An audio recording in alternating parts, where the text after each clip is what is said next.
Hey everyone, and welcome. Today, we're about to dive into something truly special. It's one of the most remarkable and, honestly, rare documents in all of world literature, a real, formal history of Kashmir, written all the way back in the 12th century. This is a text that, you'll see, pretty much stands alone in the vast landscape of ancient Indian writing.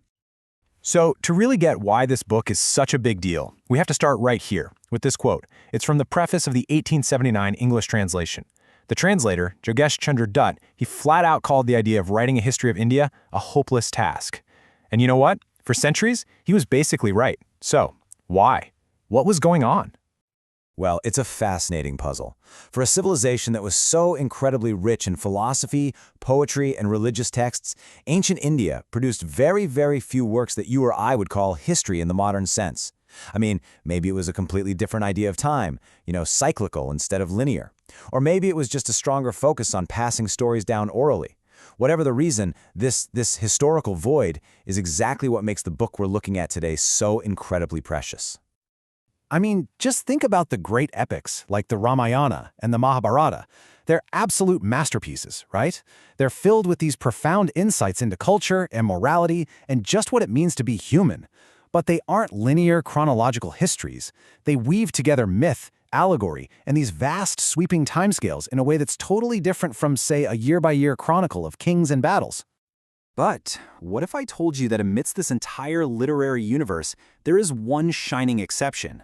A single text that just completely breaks the mold and tries to do exactly what so many others didn't, to actually write down the history of a kingdom, year by year, ruler by ruler. And that exception, of course, is the Rajatarangini. It gives us this incredibly rare, detailed history for one of India's most fascinating and storied kingdoms, Kashmir. And here it is. This is the title page of that 1879 translation that brought this amazing text to the rest of the world. The original was written in Sanskrit almost 900 years ago by a poet-historian named Kalhana Pandit. I mean, what he did was just a monumental achievement. And it's really thanks to the work of Jogesh Chunder Dutt that we can even sit here and explore it today. So, the title itself, Rajatarangini, it translates so beautifully to the River of Kings. And honestly, it is the perfect metaphor for how the author, Kalhana, saw his work. He saw history as a flowing river. Sometimes it's calm, sometimes it's raging and turbulent, carrying the stories of Kashmir's rulers from this mythical source all the way up to his own time. So you have to ask, where does a historical river like this even begin? Well, like a lot of ancient chronicles, its source isn't in some dusty archive. No, it starts in the epic realm of mythology, grounding the kingdom's entire story in the divine.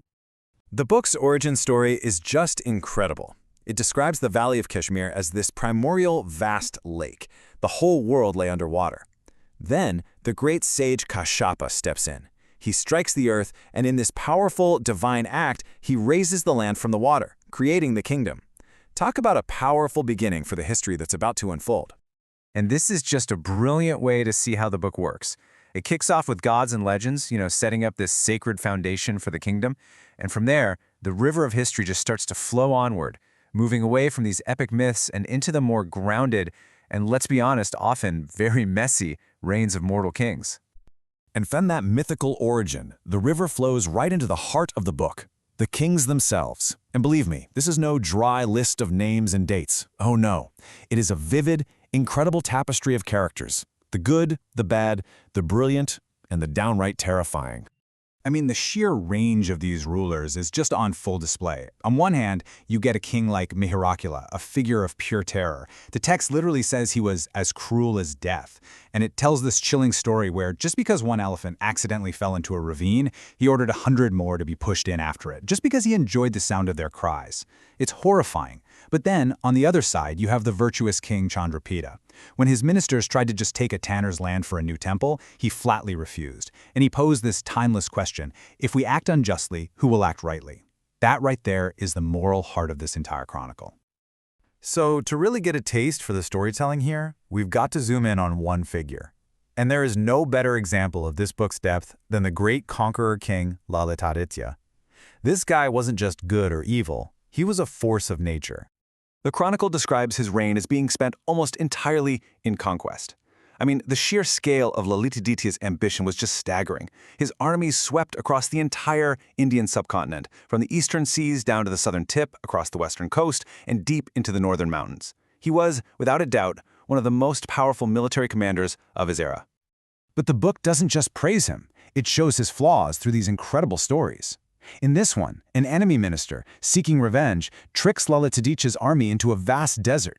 The guide finally reveals the trap, taunting him. Who will save you today? But Lalitaditya, in this act of what seems like either divine power or just supreme arrogance, strikes the ground with his spear, and a river, the Vitesta, miraculously springs forth to save his men. It's a story that's part history, part legend, and just pure epic.